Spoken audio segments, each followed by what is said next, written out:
Tonight on CTV News at 5. Good evening, everyone. We hope you're in for a taste of adventure and some fall flavors because we are on island time tonight. We sure are. Kelly and I are in beautiful New Glasgow, Prince Edward Island. We hope you'll join us for a taste of island living. Live from the Maritimes News Center, this is CTV News with Maria Panapallis and Jason Baxter. Hello and welcome to CTV News at 5. We are in beautiful New Glasgow, PEI, as we mentioned, along the banks of the Hunter River tonight, and we're so happy to have you along with us. We're happy to be on the island, too. September is one of the most beautiful months in the Maritimes, and to really top things off, it's fall flavors right now on Prince Edward Island.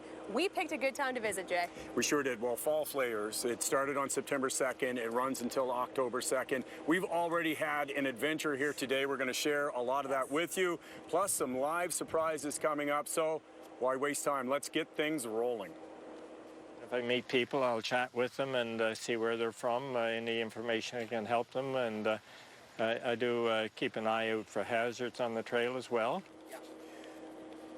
The Confederation Trail goes tip to tip across the island, and today a trail ambassador took me on a tour of some beautiful fall foliage. Highlights coming up.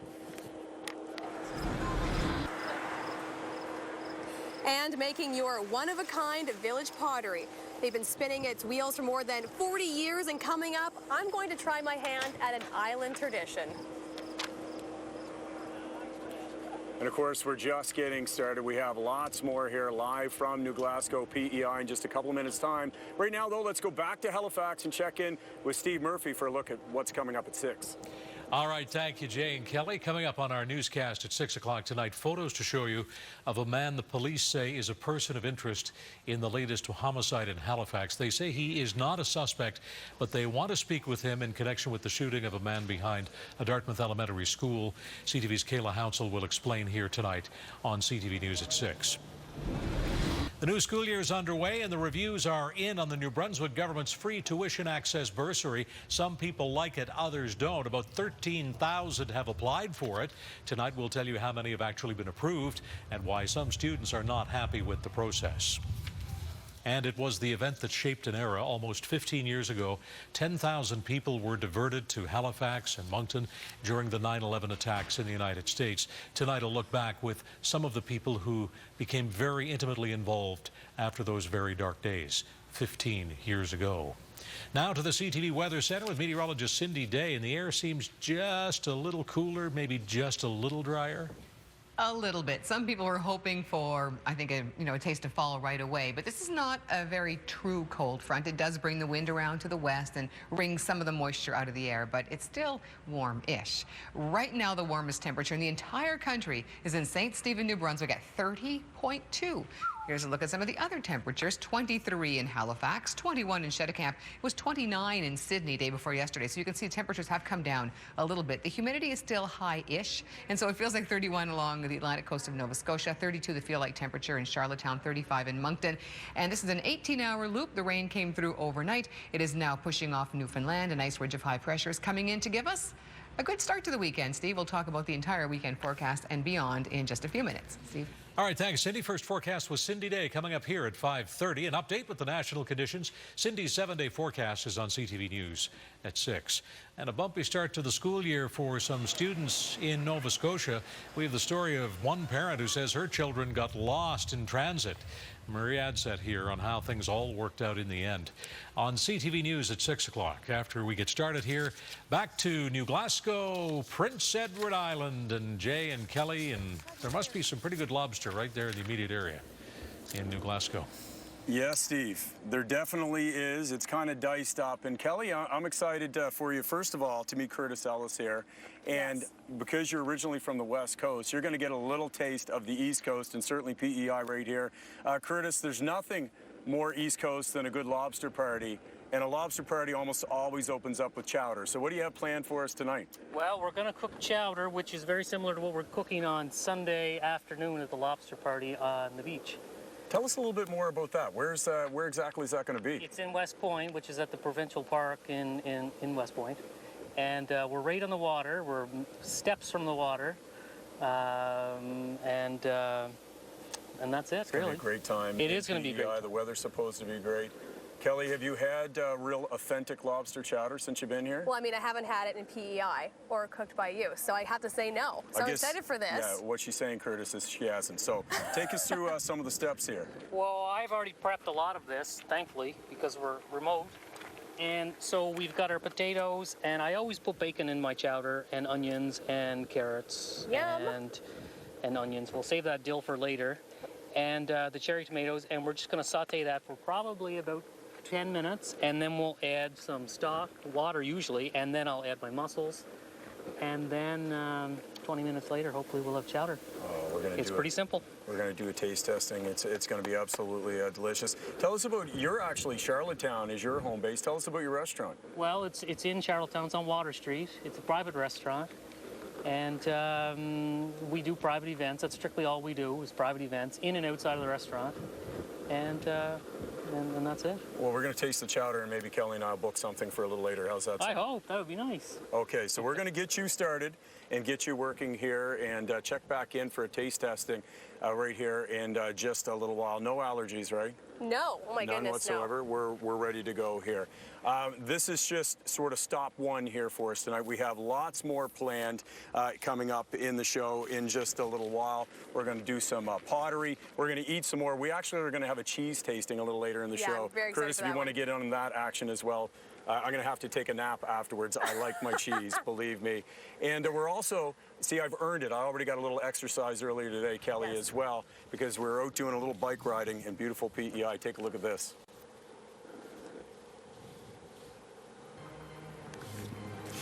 We're going to the Confederation Trail to see the changing colors. Well, they're not changing much yet, but we're having fun on two wheels next.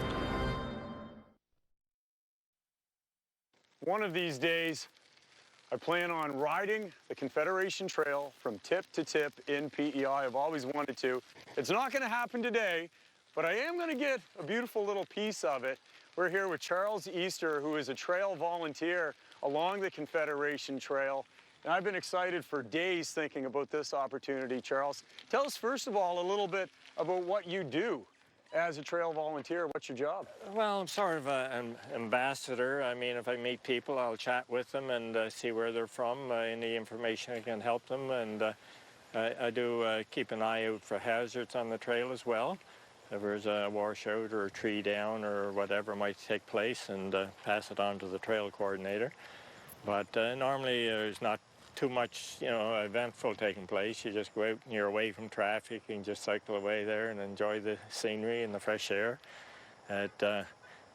Somebody said, it sort of sounds like work. Well, no, it's the best type of job you could have. You get lots of exercise and have a real good time doing it. Keeps you young too, I bet. Yes. And it's amazing how many people from, off island come to do the trail. In fact, I was talking to a woman the other day. She was here from Winnipeg, doing it in 3 days.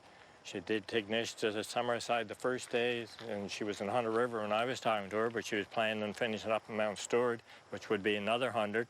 And then the third day, she'd only have 70K to do, so. Well, I wasn't kidding. I don't really have a bucket list, but if I did, this would definitely be on it. And living in the Maritimes, I don't have any excuses not to get over here and do it. So what part of the trail are we going to do today? Right now we're on the Charlottetown Spur, just at the Experimental Farm, so we're going to go west out to the main trail at Royalty Junction. It'll be about 7K from here. Can't wait. Let's get going. Okay. Let's get started. We'll see you soon. I got to be honest with you, Charles. I'm tempted to just leave the camera behind. You and I just roll on right through to Tignish. What do you think? Well, another 5K, we'll get a Tim, so there's... Yeah, it'd be nice to get that in. Let's stop here just for a second. This has been a lot of fun, and I really appreciate it. But we've only seen a small portion of the trail. How many kilometers in total? Over 400, I think about 435. The main trail, though, that we're on here now is 273, starting in Tignish and ending in Lamara.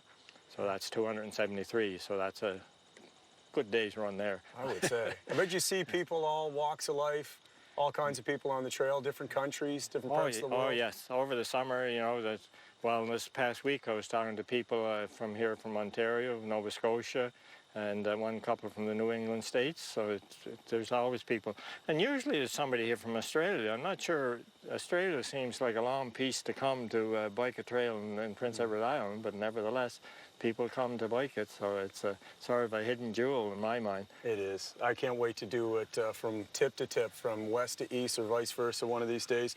Before we go, Charles, I hope I don't embarrass you here. It's just shy of your 77th birthday? Another 2 months. Can you imagine? What an advertisement for getting on a bike and staying fit and enjoying places like beautiful PEI. There's interpretive signs all over the area, guides like Charles here, so find out some more information whenever you can and get a chance to do this. Listen, thank you very much. I appreciate it. I say we do that extra 5, don't you? I think Kelly can probably take it from here. Let's go. We're not quite done yet, Charles. It's good Jay was getting his exercise in today because we will be eating the show. We are joined now by the Minister of Tourism, Trade, Immigration, Economic Development. I knew I was going to forget that. This is Heath McDonald. Thank you for being here. Oh, it's wonderful to be here. Wonderful to have you here. It's an exciting time to be on the island. Fall flavors, this is huge. Yeah, it's great. I mean, it's a great time for us to exploit what we have here as food, and I'm looking forward to trying some of Michael Smith's duck tacos. Yes, I'm excited for the lobster and the cheese. But I have to ask you, as the Minister of Tourism, that's an especially big portfolio on PEI. What kind of GDP are we talking about when it comes to tourism? Well, it's 7%. It's likely the highest GDP in the tourism right across Canada, so it's a very, very important industry to us. And what a fun job, because you get to come to places like this and try these amazing dishes. What are you most looking forward to about tonight? I think the duck tacos. I eat a lot of seafood, oysters, mussels, lobster, but the duck tacos is something new to me, and I'm looking forward to it. Michael Smith says really good, so if he says it's good, I'm going to give it a go. And I think a lot of people think that, because it's the end of summer now, you can't go to PEI, but really fall is a great time to get here. Oh, fall is beautiful. You can see today, I mean, we're based on the water here. I mean, fall is likely the prettiest time of the year on Prince Edward Island, and everybody should be here in the fall, and this is an invite to everybody, and especially Atlantic Canada, who can get here quickly. All right, well, you are invited. You heard him yourself. Minister of Tourism, thank you for being here. Let's check in now with Jay. My happy place. So much cheese, so many choices. We're going to cleanse our palates with a cheese tasting next. Don't go anywhere. Owner and cheesemaker Jeff McCord back from Glasgow Glen Farm in just a moment. Alicia. Cameron, you scared me. I'm sorry, I have news. You do? Yeah, I don't know if you've heard, but Jason Baxter, he's in the lobby right now. He wants to play Anne tonight. The Jason Baxter. Jason Baxter, he's in the lobby. Okay, but I've seen him in the costume. He looks perfect. I know, and in the braids, it's amazing. It's magical. How do you feel about that? Well, I feel a little bit threatened, but I'm willing to share. That's understandable. So, do you think he should go on? I have a solution. What? We can do a step dance competition. It's a great idea. You can be the judge. Okay. And we will step it off. All right. Yeah. You heard Jason Baxter. Step dance competition in the lobby of this theater. Let's go. No, I'm sorry, guys. My heart's already broken. I mean, I thought I put my heart and soul into the role of Anne of Green Gables back in the spring, and I was just uniformly rejected. So, I don't know. I'll have to get over it. They can handle the roles for this season anyhow. You know what's going to make you feel better? Eating.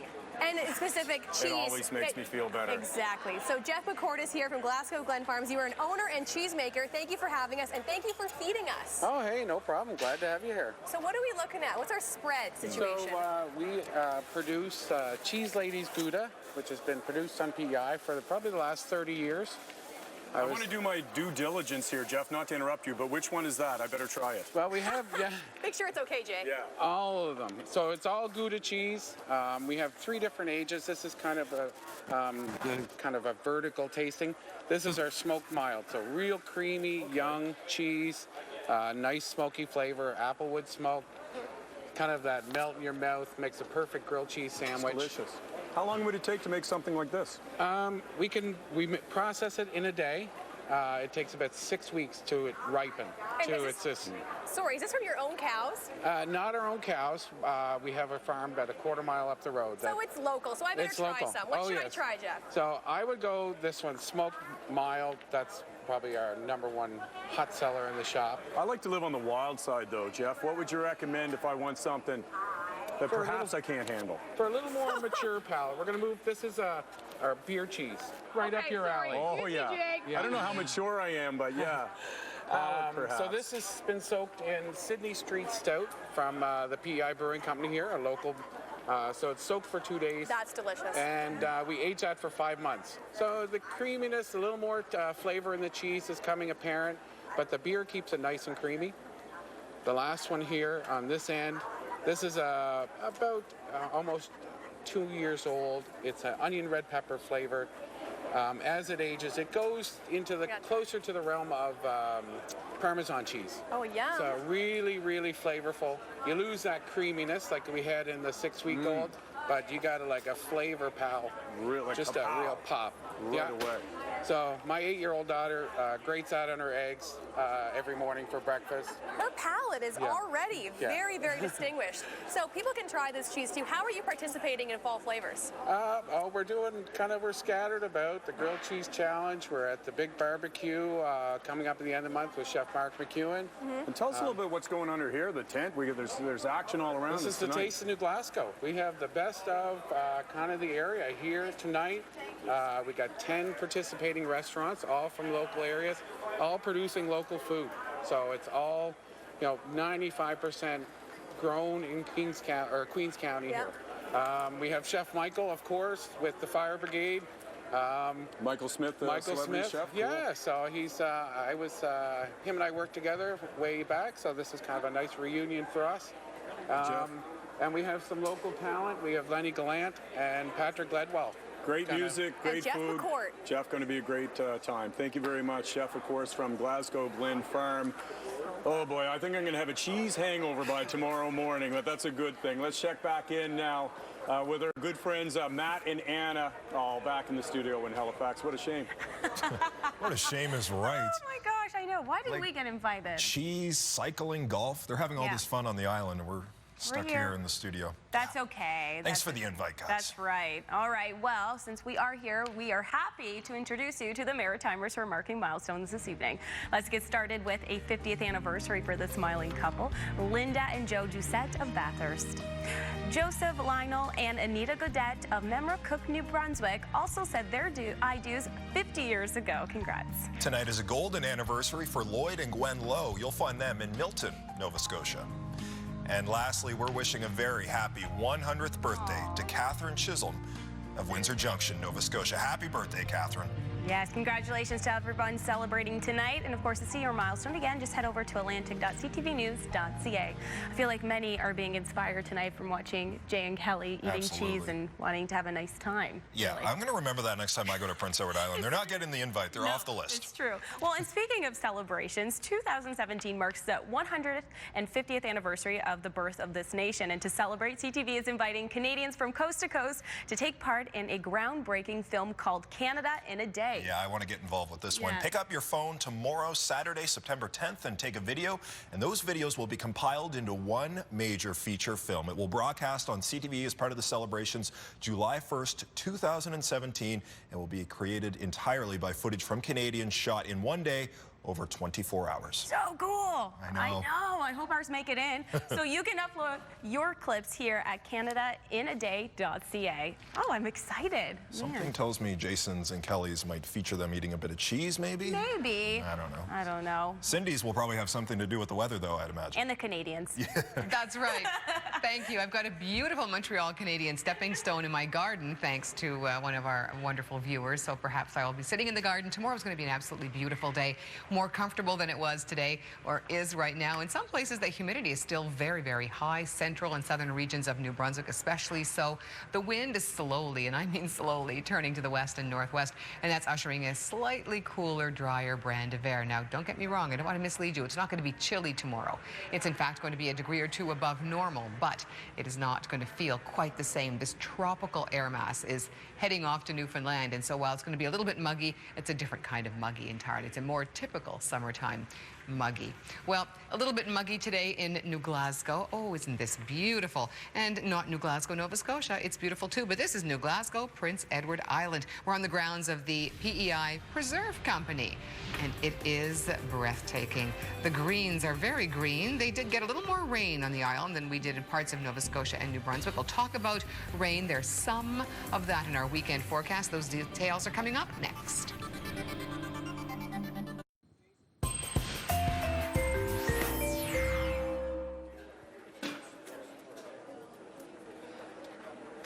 Here's a look from this morning of AA McDonald Memorial Park. Gray this morning, but a beautiful and sunny night tonight as we are in PEI, New Glasgow to be specific. And we are here with the head chef and sous chef of the Pearl, a restaurant in New Rustico. Right, Connor? Yes. Okay, and we're going to make Jay try this delicious dish. What is he going to sample tonight? Jay is trying local goose confit from Papia Papa Farms. Okay. A lentil risotto served with Gouda, sheep's milk Gouda from Glasgow Glen Farm, microgreen salad, and pickled chanterelles that were foraged in the area. Oh my goodness, that sounds good. It's delicious. You know what, this is what I'm good at, Kelly. You just keep on talking, I'll keep on eating, and we'll keep making Cindy Day jealous. What do you say? I love it. Cindy. I am very, very jealous. It absolutely looks delicious, and everybody watching should just take their calendar and make sure they head down there for fall flavors, because it's the place to be. PEI is spectacular in September. You're absolutely right. And we have some great weather. The weekend is going to be a little bit split, so if you have indoor activities, there's always lots of that. You may want to plan those on Sunday. It's going to be beautiful tomorrow. And this is a spectacular shot. A gray start at 3 Fathom Harbor in Nova Scotia. Beautiful contrast though with the ship and the gray skies. Quiet, not a lot of wind, but you can tell that there was a lot of moisture in the air. The fog had lifted, but it was awfully muggy out there. Sunrise sunset times are interesting because we're losing about 4 minutes a day now. That's right, almost 4 minutes a day, and that is making our daylight hours shrink quickly.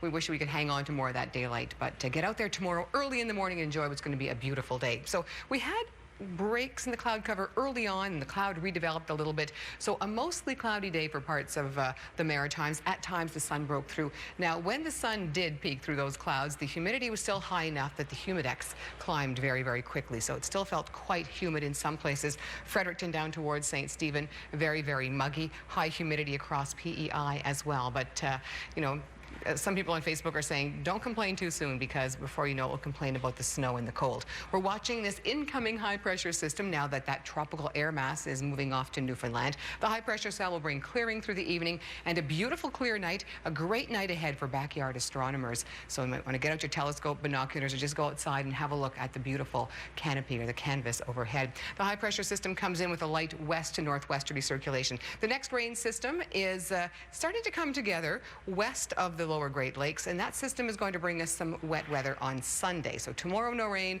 Sunday, some rain for some, mostly in New Brunswick and across western PEI. And again, we'll have to wait until Sunday before that rain moves in. Overnight tonight, a little cooler, 11 to 14 degrees in New Brunswick. Across PEI, 15 degrees, 15, 16 for mainland Nova Scotia. The wind slowly turning to the west, and the skies will clear as the high-pressure system snuggles in. Sunshine with a mix of sun and cloud as the day goes on in New Brunswick tomorrow. A little less humid. It's not going to be chilly or very cool. As a matter of fact, 26 degrees in Fredericton, 24 in Moncton. Very beautiful September day, but more comfortable. Temperatures in the upper teens and low 20s, so certainly cooler across the island. Again, again, less humid and not perfectly clear, but a nice mix of sun and cloud. Across Cape Breton, 20 degrees for you, low 20s for the eastern shore regions of mainland Nova Scotia, 26 in Truro, so a little bit warmer inland. Truro feeling like 30 perhaps with the high-ish humidity, but again, you're going to really notice a difference. It's not the same kind of air mass. 25 degrees in the valley, 24 for Digby, 22 in Yarmouth and Shelburne, 24 for Halifax and Bridgewater. Enjoy Saturday because, as I mentioned, there's some wet weather coming in for Sunday. After that, we get back to sunshine, so plan your weekend accordingly. And speaking of weekends, I bet they would like to stay there for the entire weekend. They're on Anne's Little Island. Jason and Kelly? There's no rush to leave, that's for sure. And I know Cindy absolutely loves golf. I love golf. PEI is a golf destination, but I don't want to talk about golf, okay? You know what? It speaks for itself, what's about to happen. Take a look. When you think PEI, one of the things you automatically think about is golf destination. We're at beautiful Glasgow Hills, only a 10-minute drive from Cavendish, 25 from Charlottetown, and we're here with the general manager of Glasgow Hills, Gary Sheehan, who has seen Kelly and I take a few practice swings now. First impressions of our swings. It looks very good. Looks very good. You know, it looks like a seasoned pros. Like me more so than Jay, I'm assuming. Oh, well, I don't know. We'll have to figure that out here in the next little bit, this competition. Yeah, competition. If you're wondering why the trash talking's already begun, it's because we're going to have a little pitching competition to one of the greens here in the practice range back here. What's the distance to the flag, Gary?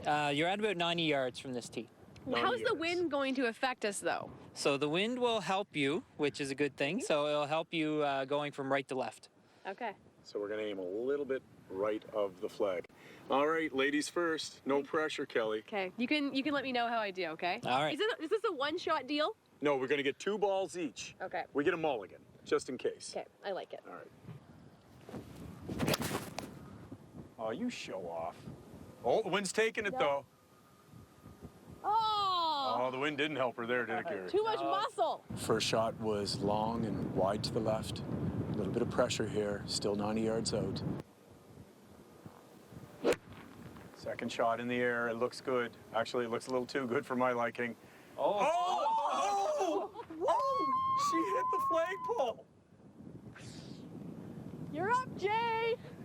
I think he's feeling a little bit nervous right now, Gary. What do you think? I think he should be, yeah. After that one hit the flagstick. Oh! Gary, what are your thoughts on that? I think he got him, Kelly. There you go. Looks good. Ah, it's going left. A little bit left. Wind got it on him. Turn that thing off. Turn that off. Just got lucky just because it was windy. All that hard work really worked out. Yeah. Beat me and rub it in. Loser buys. Here, Miss Linehan. Here's your iced tea. Thank you. But extra ice? Yes, extra ice, just like you asked. Thank you. Humiliating. Well, Gary, that was an awesome time to play golf. It's not as busy. Fall golf is still a great time to get out. Yeah, for sure. September is a great month for us here in the Cavendish area. We do a lot of packages, a lot of 2 nights, 3 rounds packages with the other Cavendish courses. The courses are so close together.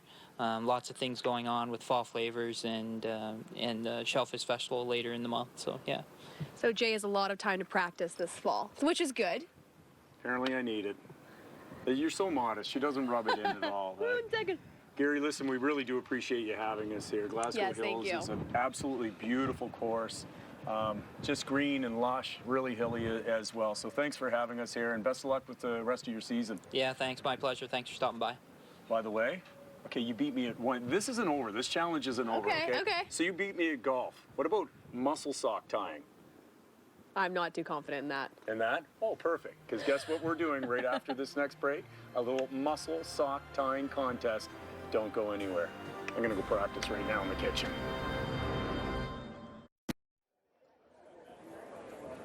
Welcome back, everybody. I was kind of confident about this whole muscle sock tying thing until I looked inside and saw golf balls. It's kind of a cruel joke, don't you think, after what just happened to me? And now I feel way better. And we're joined by Gary Rogers of E&G Rogers Muscle Farms. Where are you based, Gary? We're based out of Malpeque, Prince Edward Island. Can you give us the prettiest spots in PEI, by the way. Don't suck up, okay? Me and Gary are already tight. Lovely. What are we going to do for this competition, and how can I win? We're going to show how the mussel socks are actually tied onto a long line.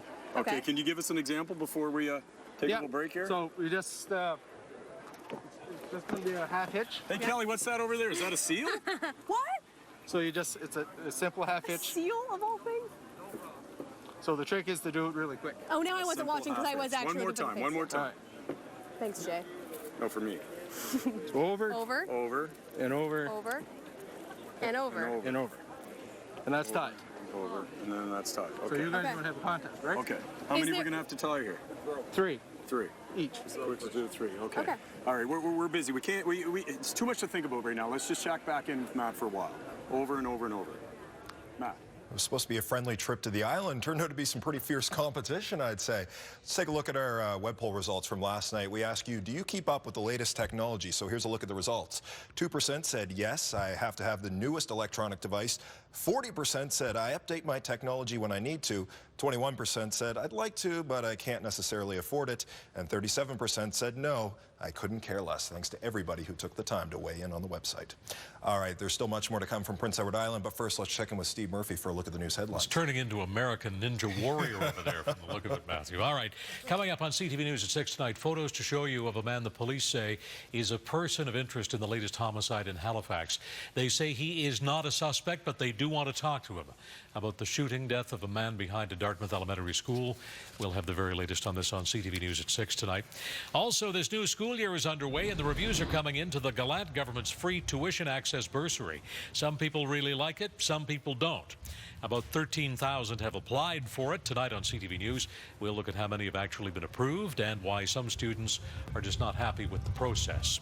And we reflect tonight on an event that shaped an era. Almost 15 years ago now, 10,000 people were diverted to Moncton and Halifax and Gander, Newfoundland during the 9/11 attacks in the United States. We look back with some of the people who were intimately involved in those very dark days after the attacks. On CTV News at 6, also Friday Politics with Craig Oliver. Cindy. The weekend is here, Steve, and many of us hoping for some relief from this very tropical air mass that's wrapped the maritime provinces. And there's some relief coming. It's not too dramatic, but we'll feel a difference by tomorrow morning. Have a look at your 5-day forecast. We'll start with New Brunswick, as we always do. Incredible day tomorrow. 24 to 26 degrees, mix of sun and cloud. There's some rain coming through on Sunday, and then back to work, back to school, Monday, Tuesday, lots of nice sun, perhaps some midweek rain pushing through. For Nova Scotia as well, an outstanding day tomorrow. Get out there, enjoy it. A few, not many, showers Sunday afternoon, most likely. Back to sunshine Monday, Tuesday, and certainly much cooler then, 20 and 23 degree temperatures during the day. A few showers Wednesday. For the island as well, very nice on Saturday. Showers with gusty winds on Sunday, and back to a nice mix of sun and cloud Monday and Tuesday, and more seasonal, almost mid-September temperatures. It feels like July out there, and it's certainly true across the islands. Head back to PEI with Jason and Kelly. Cindy, thank you very much. Go! What? Hold No, this I'm here. just kidding. I'm just kidding. Oh, Sorry. I was way into that already. Do you want to Okay. let us know when to go to keep it fair? Sure. Okay. Good. All right. Well, Muscle first of all, sock time. but- Oh, no, first of all, you're already starting. What's that all about? well, we need to talk about the Shellfish Festival because that's also part of Fall Flavors. Are you taking part in that, Gary? Yes. Starting to distract we will be starting the festival on the Yeah. next You weekend. explain while we do this. Okay, All two right. wraps and a tie. So the festival starts next weekend on the 15th. It's a 3-day through till Sunday. Yeah. We'll have really good entertainment. You guys are really bad at this. Bad or good? I'm beating him. Two wraps and a Bad tie. meaning bad or bad meaning good? Well, you take it whatever way you want, I guess. We're taking it good. She wins. Yeah! Gary, thank you for this. It was so fun and so great to have you on. Thanks. May I for a moment? You know, folks, the last 18 years here at first ATV and now CTV has been a special time for me, but I think it's come to an end. Good night. There's no coming back from this. Kelly, fair and square. It's been great. Gary, nice meeting you. All the best. Coming up, though, I we're have to going go to get a learn about Greyhound pottery. bus. You go, because we're going to talk pottery when we come back. You know what? I wasn't so great at that either. That's after the break. Stay with us. Thank you so much, Gary. This is fabulous.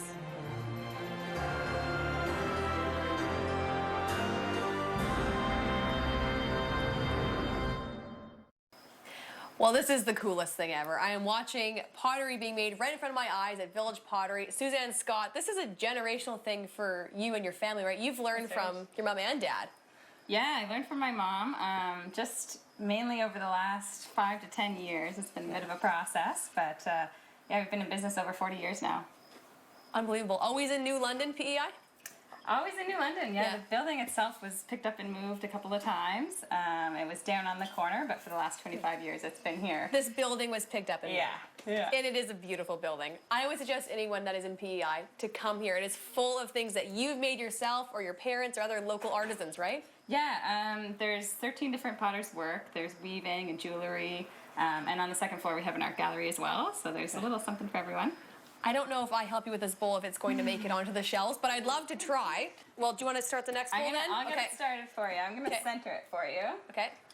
What does that mean? Centering is making sure it's center on the wheel, essentially. So I've thrown it down in the middle of the wheel head. And you're controlling the speed, too, with the pedal. Yeah, there's a pedal on my right foot.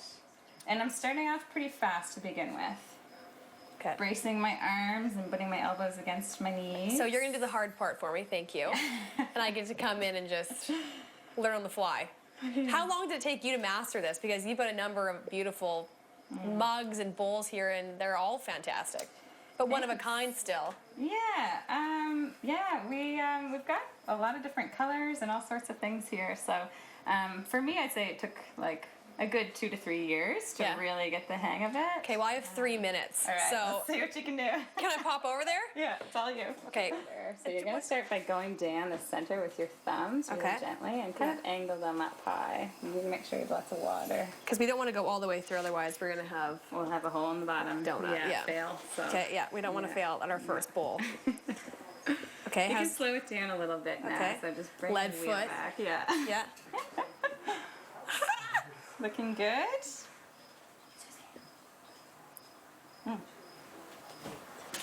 Okay, how's that looking now? That looks great. Oh, I just sped up by accident. Sorry. Just a little bit more. My bowl's not very big. How do I make it? We're gonna bring it out now. Okay. All right. So with one hand on this side. Yeah. And then your other fingers against the opposing wall, you're gonna slowly bring it up, and you can bring the pedal down just a little. Oh, that is so cool! There you go. You could totally give lessons. I don't know if that's something you want to do, but I'd sign up. You're probably busy enough making a shop full of stuff. I stay busy.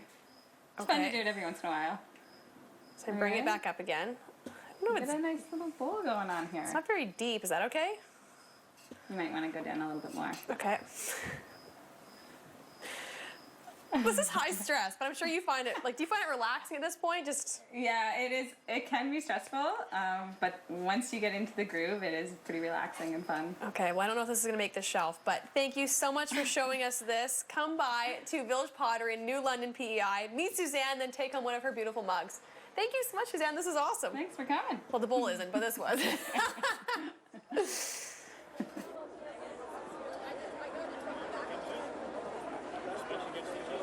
Okay, so my pottery may not make the shelf, but this is going to make fall flavors that much tastier. Maybe Curtis I could have Ellis. beat you at pottery. I think I could have beat you at pottery. It's done now, Jay. It's sorry. done. Eat your food. Curtis, so you would like normally to have this going for an hour, but it already smells and looks delicious. Sure I hope it's going to be fine. We'll let you decide. Jay? Oh, I'll decide. This I'm good at. And? Welcome to Tasting of Glasgow. He loves it. Wow. Good. Loves it. So, Curtis, are you making this a very similar thing on the beach party, or It is. This is going to be part of the tapas event. So we're going to have tapas for an hour at 3 o'clock, and then we'll move into the main course, which is the lobster. Fantastic. Okay, well, thank you for letting Jay eat your delicious food. Coming up, we're going to try even more of the fall flavors, because there's lots to taste here in New Glasgow, PEI. Stay with us. Curtis, we're just getting started. This is unbelievable. It's delicious. Thank you. Good work. Welcome back to CTV News at 5. I hope your first couple of days at school were okay. We've made it to the weekend, and we'll celebrate by opening up the Weather Watcher file and having a look at some very nice artwork. Our first Weather Watcher is Graydon Steves, who is 12 years old and lives in Elgin, New Brunswick. Graydon drew forest animals enjoying a summer day. We can see a deer here, there's a squirrel, and a nice duck as well. What a beautiful drawing, Graydon. Thank you very much for sharing that with us. Next, we have 6-year-old Gracie McInnes from Hammonds Plains, Nova Scotia. Gracie is enjoying a beautiful summer's day with her brothers Patrick and Wyatt, and her kitty, Pepsi. Ha, love the name. That is gorgeous as well. Thank you very much, Gracie. And finally, we have 5-year-old Catherine Fancy. This is a picture of a double rainbow after a rainstorm in New Brunswick. Oh, thank you very much. That's quite dramatic. I love the colors. Catherine, thank you. Thank you to all of our weather watchers today for their very pretty Friday artwork. Our temperatures right now are lovely, a little too warm for some. It's 29 now in Fredericton, 22 in Edmundston, much more comfortable, 22 in Truro. So it's not as warm, generally speaking, as it was yesterday. Low 20s across Cape Breton. The humidity making it feel a little warmer, though. Feel like temperature is 37 in Fredericton, 32 in Halifax and Charlottetown, and upper 20s to low 30s for almost everybody else. The wind is in the process of turning to the west and northwest. Have a look. It's still southwesterly along the South Shore regions of Nova Scotia. It is from the west in Fredericton and Edmundston, a northwest wind. Not a strong breeze, less than 20 kilometers per hour, but that wind direction makes the world of difference. The storm tracker is quiet now. We started the day with some precipitation pulling off that low pressure system and the tropical air mass now sitting over the Avalon, but behind it a nice ridge of high pressure is coming in to give us a lovely start to our weekend. If you're off to the market, maybe you have a round of golf planned, you're heading to PEI perhaps, who knows? Lots of nice sunshine for your drive or your walk. 14 to 16 degrees, less humid tomorrow morning. Certainly a much more comfortable start to the day and a beautiful Saturday coming up. Get out there and enjoy it. And speaking of enjoying, I think Kelly and Jason are enjoying their time on the island. Guys? Yeah, Cindy, I'm making friends is what I'm doing. I make friends everywhere I go, and here at A Taste of New Glasgow, it's not different. This very nice couple, you are a couple, correct? Yes, we are. Yeah, not boyfriend, girlfriend. It's a little late for that. 52 years. Wow, what's your name, ma'am? Claudia Patterson. And Jack. Jack, 52 years of wedded bliss? Wedded bliss. Just seemed like yesterday. Where are you from? Well, I live in Summerside now, but I'm originally from Stullerton, Nova Scotia. Stullerton, where does she live? Well, she lives just down the road. I'm just kidding. I'm just kidding. So why did you decide to come to this event tonight? What do you love about New Glasgow? Heard about it, and people next to us at the cottage said you're going, so our daughter got tickets, and here we are. Well, we hope you're enjoying yourselves. We certainly enjoyed ourselves. Thanks for coming here tonight and spending a little time with us. Let's check in with Kelly. I know she's enjoying herself as well. Oh my goodness, and I'm already full, but the night is not over yet. As you can see and probably hear behind me, it's a very busy night for Taste of New Glasgow. You have until October 2nd to get down for fall flavors in PEI. I've already made some new friends. Hello, you guys. Do you mind if I enjoy my dinner with you? Please do. Great. Where are you guys from? We live about 5 minutes away. Oh, so you're locals. We do. Our friends, well, these people are from Ontario. Okay. These folks live in Bonshaw area. Okay, so how are you all enjoying PEI so far? On the wall. Blessed are the cheesemakers. Yeah, it's gorgeous. How is the food? The food is excellent. What are you trying? Would you like a sample? Yes, please. Do you mind if my fork goes in it? Go ahead. It's brisket. Brisket with organic mashed potatoes. Not bad, eh?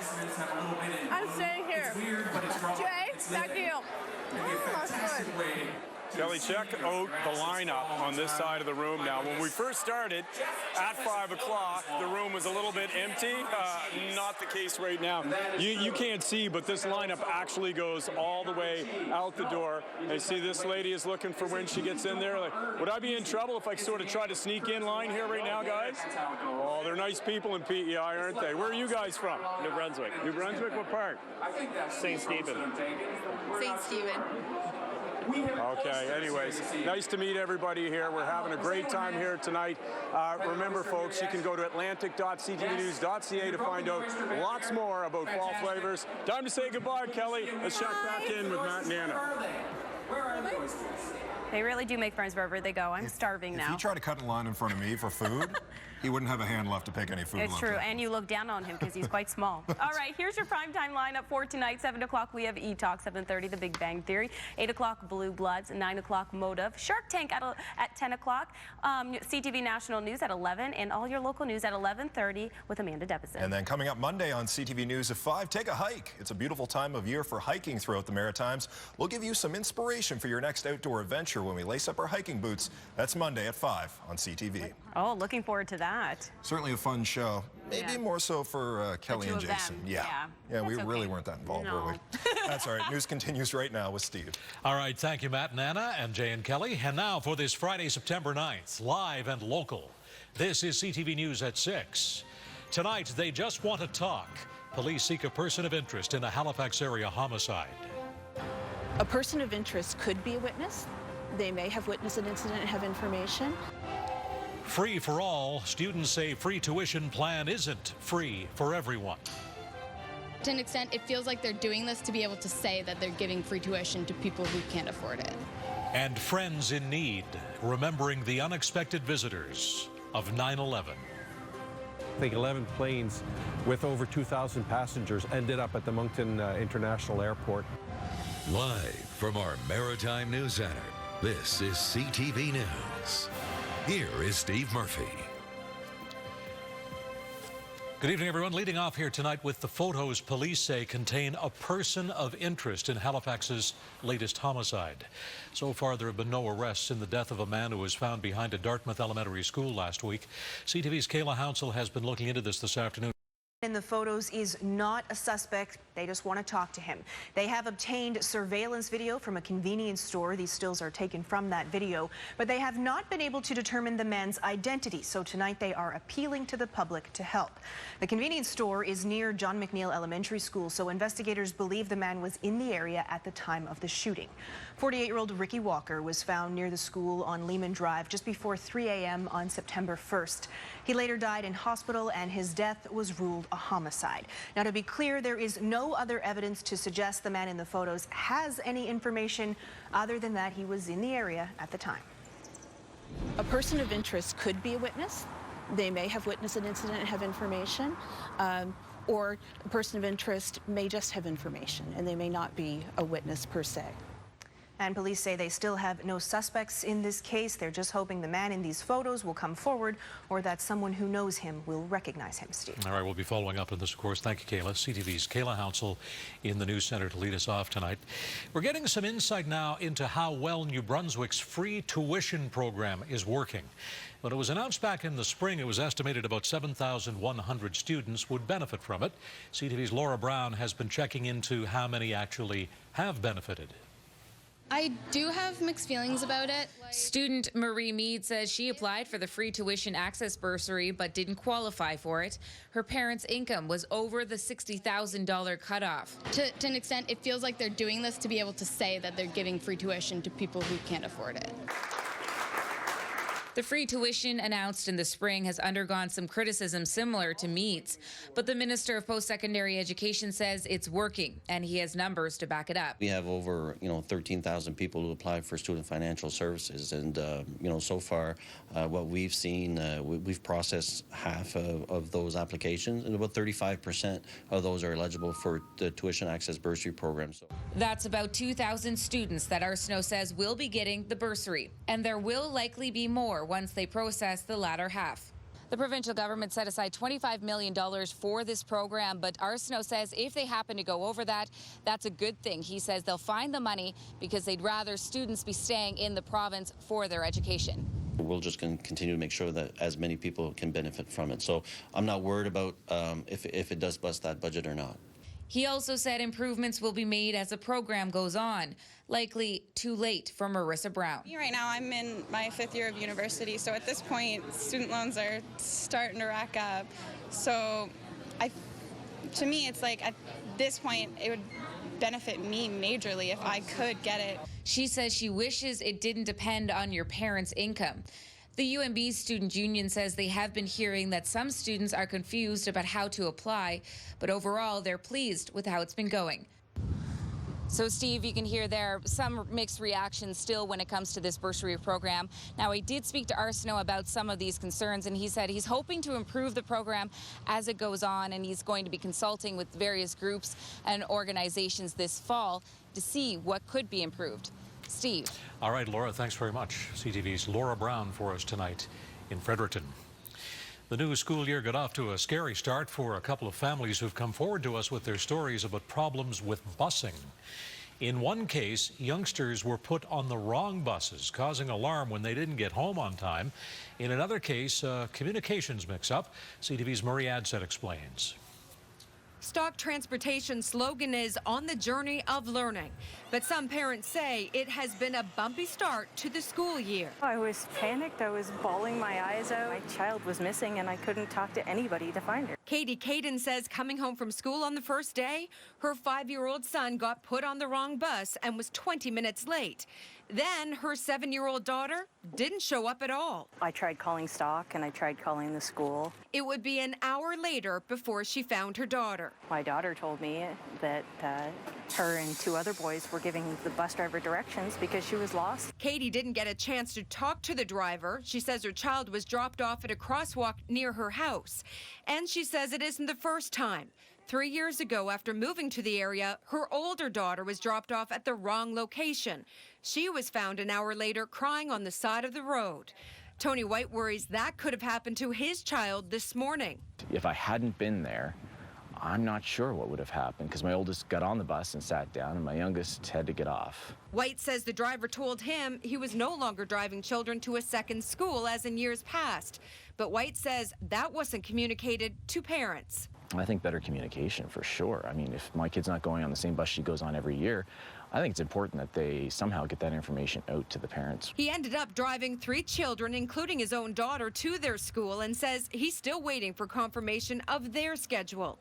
A spokesperson for the Halifax Regional School Board says, "I can understand why that would be very concerning for the student and their family. They should bring these concerns to both their school principal and Stock Transportation." The Halifax Regional School Board expects that Stock will work quickly to address all concerns that are brought to their attention. Stock Transportation is the sole provider for busing students in the HRM. The company responded today saying they take all issues and concerns seriously and will work with parents to address. The company says it can take 7 to 10 days to work out any issues in the system, and while they haven't talked to the families in this story, they do intend to reach out to them. So here's the best advice. If you are having some busing issues, it's important to contact both the schools and the busing company. But the best advice comes from the mom in our story. Katie says she's awfully glad that she taught her daughter about landmarks and directions to their home, just in case, Steve. That's a good idea, too. Marie, thanks very much. CTV's Marie Adset, live in Halifax tonight. Well, we've been hearing lots of stories suggesting it's been a strong year for tourism around here. Tonight, we have some hard numbers to back that up. Nova Scotia Tourism today says the number of visitors and the number of hotel room nights are both up, mainly because of more visitors from other provinces. That's Canadians vacationing in Canada, not so much people from the States coming up. CTV's Marie, make that Amanda Debison. We've heard from Marie. Now it's Amanda Debison who's been crunching the numbers here in the News Centre for us. Amanda? Thank you, Steve. The latest numbers from the province show 23,000 more visitors came to Nova Scotia for the month of July compared to last July. Almost half of those visitors are from Ontario and a quarter from the United States. Now, here's how it all breaks down. Out of the 23,000 more visitors this past July, 9,900 of those were from Ontario. That's followed by 3,900 from Atlantic Canada, 6,100 from the United States, and 2,900 from Quebec. So the majority of the visitors are from our own country, as you said. 9% more visitors drove into the province, while 4% more flew in. Overall, these numbers mean there was a 7% increase in visitors for the month of July compared to July of last year. The province says that contributes to revenue of about $363 million for the month. As for the year so far, there's been an increase of 8% compared to 2015 in numbers. That's about 1.2 million visitors, bringing tourism revenues to about $1.3 billion so far this year. Now, tourism bump aside, year to date, only about 14% of all visitors to the province are from the U.S., which means the majority are from Canada. Also interesting to note, visitors from the United Kingdom dipped by 1,200 for the month of July. Bottom line, though, the province says if this trend of growth continues, they expect tourism numbers for the fall to be the best on record. But we'll have to wait to see if that happens, Steve. Similar stories coming in from PEI in New Brunswick as well. All right, Amanda, thanks. CTV's Amanda Debison. garrison force tonight in Halifax. It's going to be a busy weekend for tourists in Sussex, both in the sky and on the ground. It's the annual Balloon Fiesta taking flight. More than 40,000 are expected to be in the dairy town. As CTV's Ashley Blackford tells us tonight, this year's festival is even more of a celebration for the people of Sussex. Hal Cooper is getting his basket ready for flight at the 31st annual Balloon Fiesta in Sussex. The Toronto resident has been looking forward to this weekend for a long time. I always wanted to come to Sussex. When I started training in the mid-90s, the stories that we used to read in Balloon Life were about people in Sussex putting white sheets in their field, which was a welcoming sign for balloonists. Around 30 hot air balloon pilots from around the world will be in the skies this weekend, and thousands are expected to be on the ground. I'm thinking we'll hit about 40,000 because tomorrow's weather is fantastic looking. Debbie Harris is president of Atlantic Balloon Fiesta. She says there were some questions about the future of the event after the town of Sussex was hit with news earlier this year that the potash mine was closing down. When the mine experience was taking place, we had people say, what's going to happen with the Balloon Fiesta? And it was kind of like, well, all the more reason for us to have it now, because this is Sussex and we still go on. Life is never changing, but there are things that we can't change. This is one of them. And Cooper is glad about that. He says Sussex is one of the prime destinations for balloon pilots, even though it's one of the more unusual. There aren't too many places where you can fly and have these options of valleys, like jumping over one ridge into a valley or over another ridge into a valley. That's an unusual sort of terrain for us to fly. While these balloons will be soaring throughout the weekend, so too will the economic spin-off from the event. When people are hiring students this summer, they say, we'll hire you, but you have to come back and work the Balloon Fiesta weekend, because obviously they wouldn't have enough staff to be able to accommodate if they didn't. For more than 3 decades, these balloons have flown over the town, and organizers say that will continue for many years to come. Ashley Blackford, CTV News, Sussex, New Brunswick. And from sky to sea, thousands of Navy personnel from 6 NATO countries are taking part in training exercises off the Nova Scotia coast for the next couple of weeks. This is the largest training exercise of its kind in this area in more than 20 years. CTV's Sarah Ritchie has details. Halifax's Navy dockyard is looking a little crowded these days as the Royal Canadian Navy plays host to contingents from 5 other nations. Cutlass Fury is the largest anti-submarine warfare exercise that we have done on the East Coast in the last 20 years. The 2-week training exercise will take place off the coast of Nova Scotia and Newfoundland. Now we'll be using real ships, real submarines, and real aircraft in a real challenging environment. 11 surface ships are taking part, along with 3 submarines, 26 aircraft, and more than 3,000 crew from Canada, the United States, the UK, Spain, France, and Germany.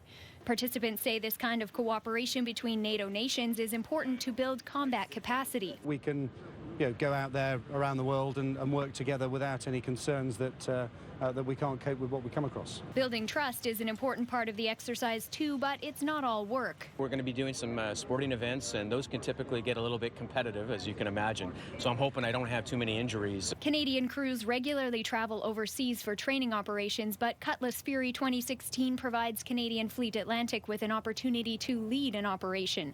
And Nova Scotia is a good place to practice hunting submarines. Acoustically, the water right here is very good for conducting anti-submarine warfare, so you get more training out of it. HNCS Windsor is playing a key role in the operation. The commanding officer says the diesel-powered vessel is smaller and quieter than nuclear submarines. Whether we're going up against the surface ships, or we're going against the aircraft, or we're going against other submarines, there's a definite area where we're playing a fairly significant role. Commodore Bain says he'll also take the opportunity to have a closer look at some newer vessels in action as Canada prepares to replace its fleet. The at-sea portion of the training begins on Monday, but not before there is a sail past in the Halifax Harbor. The 11 surface ships will be anchored in the Bedford Basin, and they'll sail through at about the noon hour on Monday. Steve. Sarah, thanks. CTV's Sarah Ritchie on the Dartmouth side of Halifax Harbor.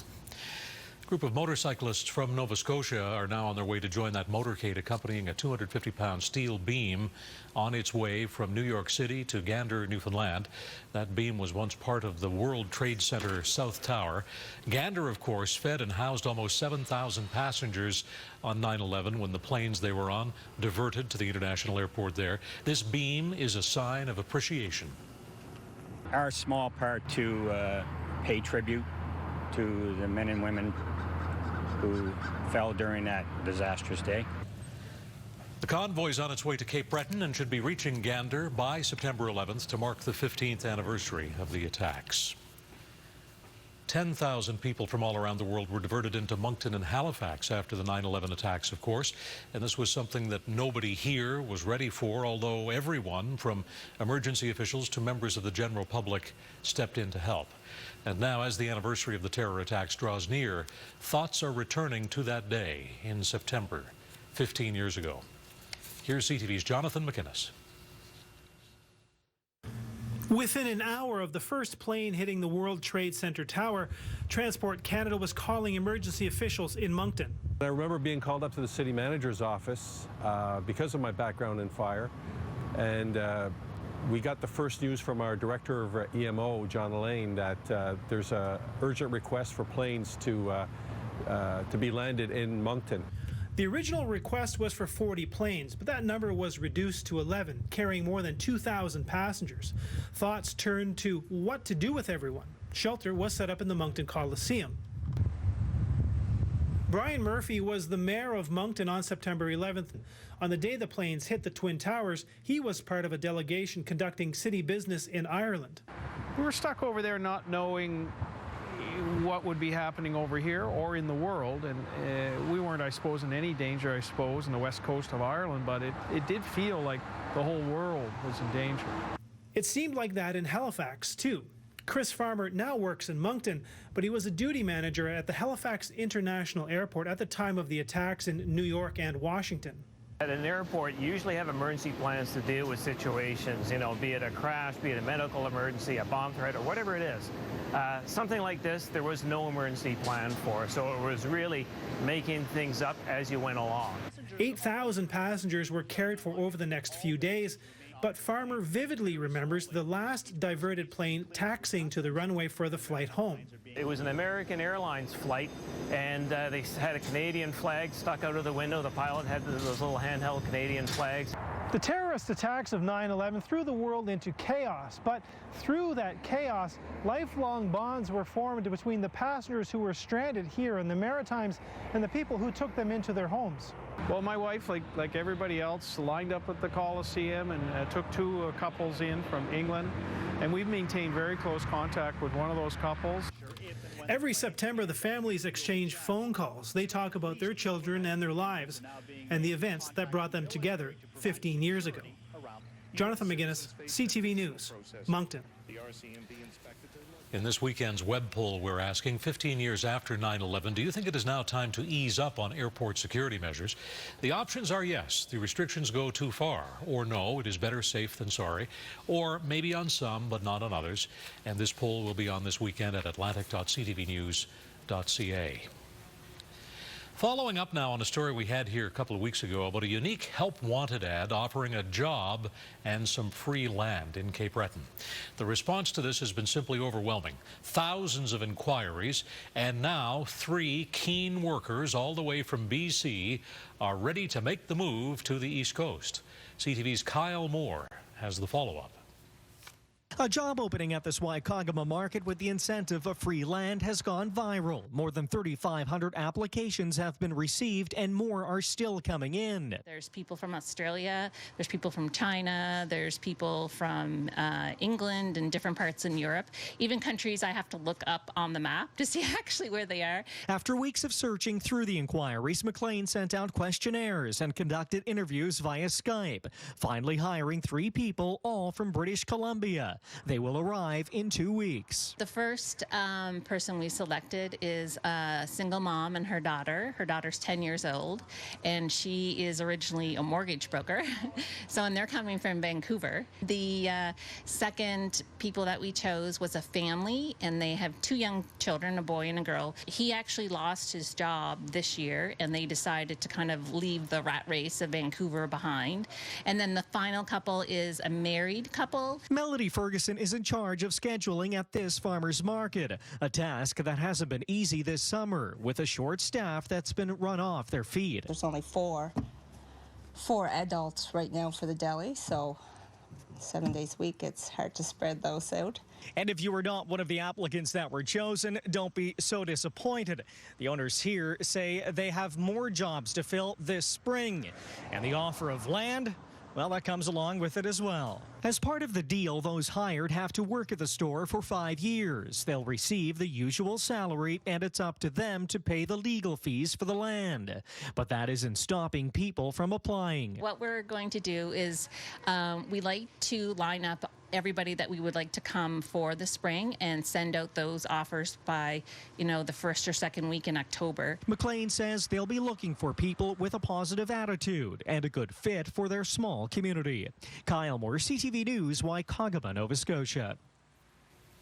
The Nova Scotia town of New Glasgow has now joined some other maritime communities in painting a rainbow crosswalk in the downtown. It's an area, or an idea, I should say, that was first rejected earlier in the summer. But as CTV's Dan McIntosh has discovered, the town has found a way to have their rainbow and follow the regulations too.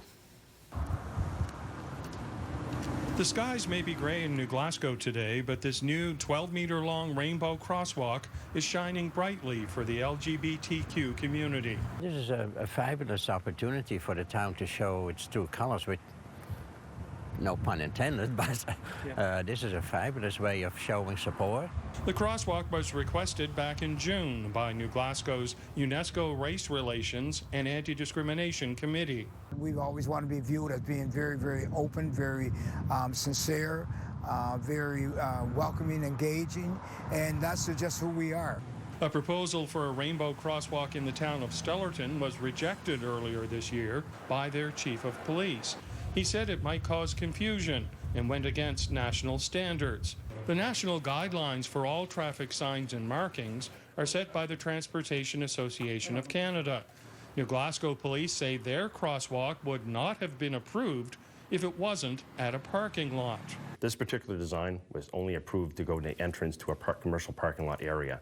It was not approved to go across a road, street, or highway, simply due to the fact that it does not follow the guidelines. An official with Nova Scotia's Department of Transportation says the province does not have the authority to force municipalities to follow the national guidelines. All they can do is advise. It seems it's up to each municipal unit's traffic authority to determine if the guidelines will be met. That could explain why some cities like Halifax have a number of rainbow crosswalks, while other communities don't have any. Dan McIntosh, CTV News, New Glasgow, Nova Scotia. Just before we break, as you know, next year, 2017, is the 150th anniversary of the birth of this nation. And to celebrate, CTV is inviting people from right across the country to take part in something special, a groundbreaking film called Canada in a Day.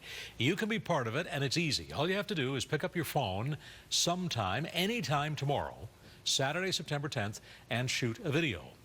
All of these videos will be compiled into a feature film and broadcast on CTV as part of the national celebration on July 1st, 2017. The film will be created entirely from footage sent in by Canadians, shot in that one day tomorrow over 24 hours.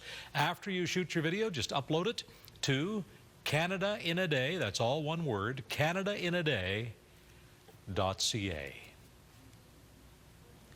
Still ahead here on CTV News, a cold front is coming, so we'll be saying so long to the muggy weather.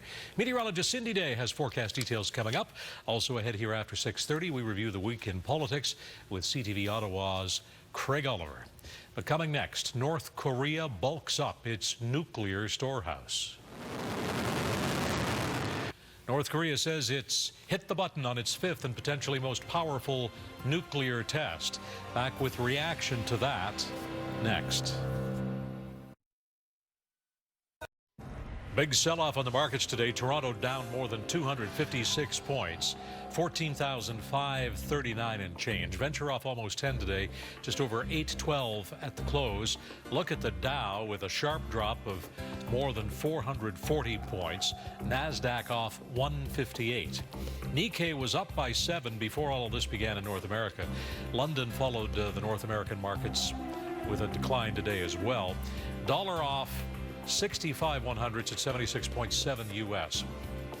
Gold 1332.60 down $9. Some of the market turmoil caused by the drop in oil. That's $1.97 lower, 45.65 US per barrel. Also interest rate fears. Bankers, petroleum most active in Toronto with the local interest stock quotes now.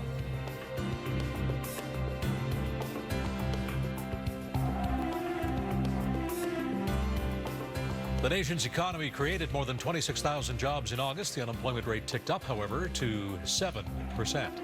And around here, Stats Canada reports unemployment is up on Prince Edward Island and Nova Scotia and down in New Brunswick. Lower prices at the gas pumps in Nova Scotia today. Regular self-serve is down 4 cents. There's the new maximum price. Pardon me, that's the minimum. Halifax area price at 98.4. Diesel down by 3 cents a litre at 91.8 cents a litre. Word from the National Energy Board late today that all 3 Energy East reviewers have recused themselves from future hearings following complaints that 2 members met privately with a consultant for TransCanada last year. The Calgary-based National Energy Regulator says it has also limited the duties of the board chair and vice chair, who will not be involved in choosing the new panel to resume the Energy East pipeline hearings at a later date. Late last month, the energy regulator suspended the fledgling hearings into the proposed 4,500-kilometer oil pipeline. A date has not been set for the hearings to resume. There was a nuclear explosion in North Korea today with political fallout all around the world. It is the second test this year by the regime of Kim Jong-un, and coming at the same time as a series of missile tests, it points to an accelerating nuclear program. More tonight from Tom Walters at CTV Washington. A security camera in China captures the tremor, and the latest step toward the power of mass annihilation is announced with giddy delight on North Korean television. It claims the new warhead, the most powerful yet, can be launched by missile. North Koreans watch the news with the mandatory joy. With our respected Marshal Kim Jong-un, we have nothing to fear, this man says. Confidence that is not shared in the South. This man says North Korea's nuclear provocation is such a silly act. A fanatically reckless act, according to South Korean President Park Geun-hye. She says it shows Kim Jong-un's mental status is out of control. Japanese Kawasaki fighters and an American sniffer jet are checking for radioactivity, though North Korea insists the test was fully contained. It was detected as a magnitude 5 earthquake on seismographs in the south and felt as one by school children in China who rushed to shelters. An emergency evacuation, this student says. Just releasing these images, showing North Korea's test as a cause for alarm, is a clear hint of China's disapproval. China has been the only friend and protector of Kim Jong-un's rogue regime. But the Chinese Foreign Ministry today declared its resolute opposition to the test and called on North Korea to comply with UN resolutions against its nuclear program. A moment of rare unanimity between China, the U.S., and Russia. President Barack Obama says the U.S., Japan, and South Korea have agreed to more sanctions. But it's what China does or doesn't do now that's likely to have the most influence. Tom Walters, CTV News, Washington. Ahead here in the health and medical news, why a new study says teens may think twice about choosing a sugary beverage if it has a health warning label. Also here in the second half hour tonight, CTV's Craig Oliver with a look at all things political this week, among them the Prime Minister's continuing popularity. We'll even talk a little bit about U.S. politics as well. And coming next, it's starting to cool off just a little. Meteorologist Cindy Day with what you need to know about the weekend weather. Coming next.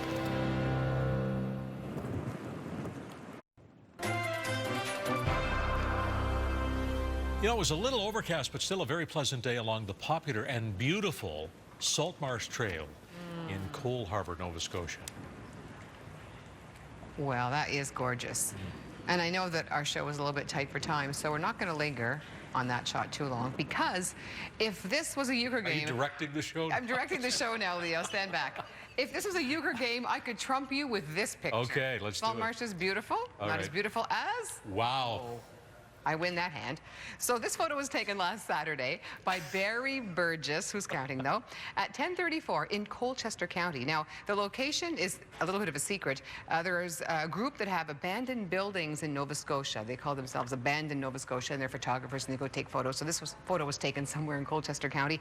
But Barry said that he went out to photograph the old barn, and a bit of an aurora appeared. Yes, isn't that just breathtaking? I could just stare at that all day. I have a thing for abandoned old barns anyway. It was the farming background. Colchester County, a mix of sun and cloud, and 24, feeling more like 29 or 30, so it's still pretty muggy in Colchester County. Hang in there, there's some relief coming. It's not going to get cold, trust me, but it will be a little more comfortable. The jet stream map is showing that it's cooler out west. It's starting to get a bit warmer through British Columbia and parts of Alberta, but that jet stream is an interesting snaking position across the country. 25 degrees in Vancouver, but 16 degrees in Calgary, so you can draw the jet stream and the colder, warm air division right there. 17 to 19 in Saskatchewan, so about where they should be for this time of year. Winnipeg at 18, 23 in Thunder Bay. That's a little bit warmer than normal for Thunder Bay, and 23 in Sault Ste. Marie, some nice sunny periods.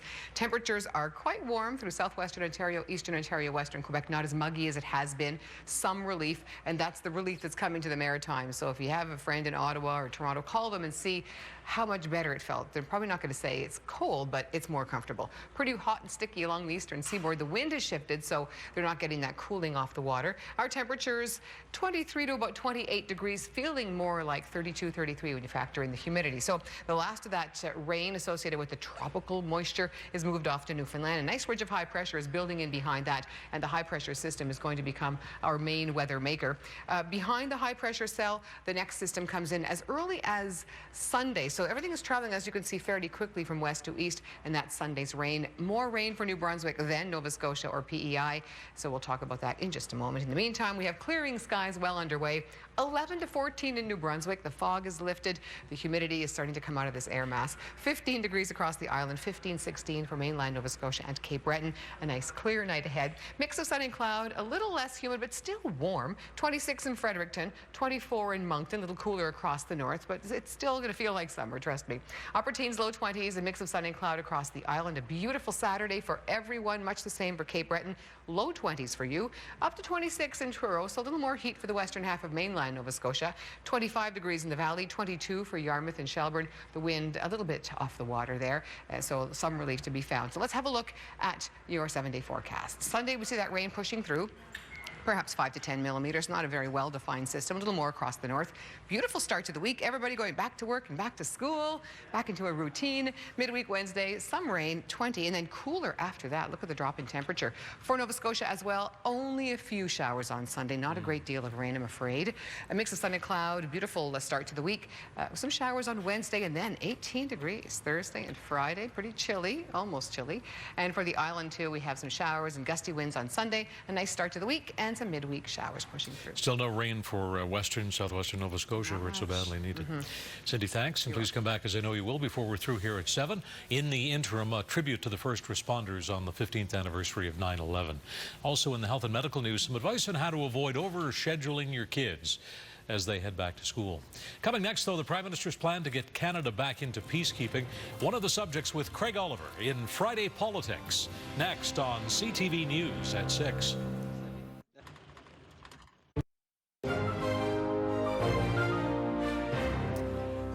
And now Friday Politics, our weekly look behind the headlines at the people and things driving the nation's business. And with us once again from Ottawa is CTV's chief political commentator, Craig Oliver. Good evening to you, sir. Nice to see you. Hi, Steve. Hi, Steve. Craig, the Trudeau government has been putting more flesh on the bones of the plan to re-engage in peacekeeping, which actually looks more and more like enforcing a peace because there's not a lot of peace to keep. But what do we know for certain about what our men and women are likely to be doing and when and where? We don't know any detailed answers to any of those questions, Steve, and good for you for asking them. We've all been asking them.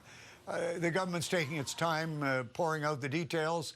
Perhaps it's waiting for the Prime Minister to make some hard announcements at the UN, which will then be fresh news. But they're obviously seriously looking at 3 countries in Africa. These are all 3 countries that are facing serious insurgencies, in some cases civil wars. Right. So these peacekeeping operations are anything but peacekeeping. And the real danger here to the lives of so-called peacekeepers is that interposing yourself in a civil war or an insurgency means if you have to fire a shot at anybody, the people on the other side will want to kill you. Right.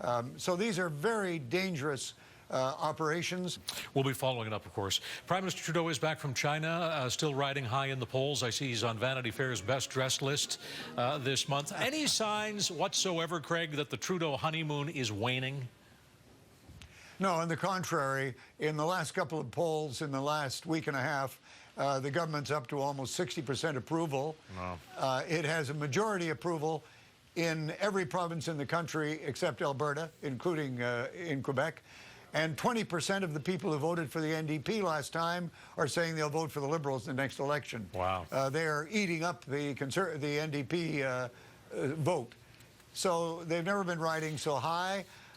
Some would say it's going to be a long way down when things start coming apart. They've got a very tough agenda coming up this year, so we'll just see where all that goes. But for the moment, this is almost record support for a government at this point in its mandate, even after just getting elected as it did only 10 months ago. Now, against that background, the Conservatives are coming our way next week. The caucus is meeting in Halifax, looking to, find some of the love it's lost in Atlantic Canada. What are you hearing from inside the Conservative Party about where they need to go from here to, to try to get back in power? Well, what I'm hearing a lot about is where they should not be going, and that is a debate over who is an acceptable Canadian and who isn't, which is really an anti-immigrant debate that's going on and beginning to start rolling in the party. It's serious danger of dividing the party and destroying, I think, the coalition that Stephen Harper put together between, sort of, to use that old expression, between the right and the left. Yeah. And I think that the anti-immigrant, that's what I want to call it, I think that's what it is, move is very strong in the party. And it could certainly give a lot of traction to the people who are involved in it, but long term, it's dividing the party. It's been called Orwellian by a former Harper staffer. Others have opposed it very bitterly and said, don't go down this route. And remember that the Conservative Party had captured the immigrant vote in Canada and won an election with it. And I think they're in danger of losing all of that support from New Canadians, which was so important to them in the past. That's all going to the Liberal Party, and that's what could be worse. So far, we haven't seen a candidate in the running who's really captured, I think, the imagination and the sparks in the party. We've got to see if that's going to happen, but that hasn't happened yet. We'll be watching to see if Peter MacKay might be smoked out by this event in Atlantic Canada, but I'm not sure he will. We are going to have Ron Ambrose on here next week. We haven't seen hide nor hair of Tom Mulcair. Is he effectively finished as leader of the NDP, Craig? Well, I don't know. I mean, I think he may be the best bet they've got. He's a strong, principled leader, and no one seems to want the job. And so where the NDP is going to go without him, I think the danger is that the party may just come apart. That is very possible. What we're seeing already is that some, I better not say many, Quebec NDP MPs like Trudeau. They're happy with Trudeau. They say, look, we're progressives. We're federalists. Maybe we should be moving toward the Liberal Party. Wow. Why are we in the NDP? So the NDP is losing huge momentum without a leader. Tom Mulcair is very strong, as we all know, in the House of Commons. He can hold them together until they know where they're going. But at the moment, if he quits, they're in big trouble, although he says he's going to stay. But in the meantime, I think the NDP is in far more trouble than the Conservative Party is. All right. Before we go, I'm going to ask one very quick question. Really, it's just 2 names. Clinton or Trump? I asked you before. You've been way ahead of the curve on this race. You predicted that Trump was going to get this nomination when no one else was doing that. Can he win? Is he going to win? At this point, I would say probably not, but boy, I'm having trouble coming up and saying that, and he might. She is just so immensely unpopular. Yeah. He is getting his act together. People have taken control of him. He's managing the kind of things he's saying better. He's being calmer. He is trying to explain the zany things he said before in ways that make sense, although they don't. But the support for him is very strong, and particularly strong in battleground states. So he could win it, that's for sure. In my heart, I don't believe he will, but maybe I'm going to be wrong about that. Well, we'll discuss it again because there's 2 months to go. It's always fun. We'll see you on Sunday in Question Period with Evan Sullivan. Thanks, Craig. Thank you, my friend. Bye. CTV's chief political commentator, Craig Oliver, on Parliament Hill. And we'll be back with more in just a moment.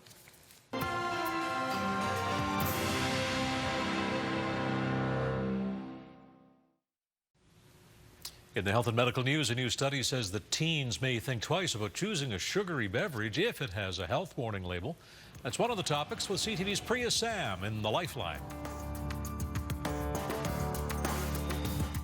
Researchers at the University of Pennsylvania surveyed 2,012 to 18-year-olds. When there were no health labels, about 3/4 of teens chose a sugary beverage. But when they saw warnings about obesity, diabetes, and tooth decay, they were 8 to 16% less likely to choose those drinks. 62% said they would support a warning label policy for sugary drinks. A new review of trials and studies says the benefits of cholesterol-lowering statins have been underestimated, while the harms have been exaggerated. The authors argue research over the last 30 years has produced a wealth of evidence to support the widespread use of statins, and that exaggerated claims on the risks have resulted in many patients not taking the potentially life-saving drugs. The study also states that many of the side effects of statin use are reversible if the statin is stopped, while a heart attack or stroke, if not prevented, can be irreversible and devastating. As your kids' activities start up again, psychologists at the University of Alabama in Birmingham have some advice on how to avoid overscheduling your child and yourself. They suggest parents limit children to 1 or 2 sports or activities at a time and set priorities for schoolwork and getting good grades. They also recommend reminding your child that family is important as well by making it a goal to spend time together at least one night a week. With health and medical news, I'm Priya Sam for The Lifeline. Ahead here tonight, a tribute to 9/11 first responders. Next, a sunny start to the weekend. Meteorologist Cindy Day with the weather forecast for tomorrow morning for whatever activities you may have planned. Trip to the market, yard sale. Cindy has the story next.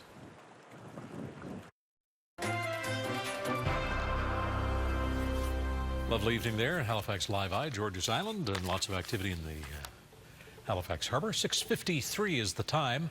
It's time for Cindy and a look at the weather for tomorrow morning. A lot of plans people have for their Saturday, and you get the weather to go along with all of them. Absolutely. It's going to be a gorgeous Saturday everywhere for everyone, Steve. There's some rain coming in on Sunday, so if you have to get some school supplies that you didn't get in time for the first couple days of school, hold off until Sunday and just get outside tomorrow. Right now, the temperatures are really all over the place. 21 in Truro, Cheticamp, and Sydney, but 29 in Fredericton. They saw more sunshine there, and it was a factor of sunshine as opposed to that tropical air mass that's been sitting overhead for more than a week now. Look at that wind direction come around. It's the northwest now in Edmonton, from the northwest in Fredericton, still from the south in St. John. So it's in the process. It's not a rapid swing around, but it does come around to the west and northwest, and it will everywhere as that system pulls away. Good riddance to the tropical moisture. And hello to a high pressure system over southeastern Ontario. We'll put it over Banesville, my dad's farm. And the high pressure system is coming in. It seems to be right there, actually, with drier air and that beautiful sunshine for tomorrow. When you wake up tomorrow morning, anywhere from 14 to 16 degrees, lots of sun, light winds, a little cooler across the northern regions of New Brunswick. A beautiful Saturday. Steve? It's a Banesville high. It is. Very good. Thank you, Cindy. Have a good weekend. Something interesting for last tonight, a tribute and one of the many to first responders as we observe the 15 years since the September 11th terror attacks. This is a corn maze just outside Chicago. As you can see, it features the Twin Towers, 3 of the first responder logos, and the words, never forget. One of many tributes planned ahead of the anniversary on Sunday. The New York Stock Exchange held a moment of silence today to remember those who were killed in the attack. The Vice President of the United States, Joe Biden, will take part in a tribute before the Philadelphia Eagles game on Sunday, and CTV will have coverage of the anniversary, including local coverage here on your news on the weekend. E-Talk is next on the CTV television network. Big Bang Theory at 7:30, Blue Bloods with Selleck at 8 o'clock. Then it's Motive at 9 and Shark Tank at 10. CTV National News at 11. And we'll have the final word on the local news with Amanda Debison at 11:30. But that is your CTV local news for tonight. If you're late joining us, the broadcast begins again in just a couple of minutes at 7 on CTV2. And the news continues around the clock at atlantic.ctvnews.ca. For my colleagues on both sides of our cameras, I'm Steve Murphy. Thank you for making CTV your home for news. Bruce Frisco has news on the weekend, and we're back Monday afternoon at 5. So have a good evening and a good weekend. And be well as we look in on beautiful Lawrencetown Beach in Nova Scotia's Halifax County.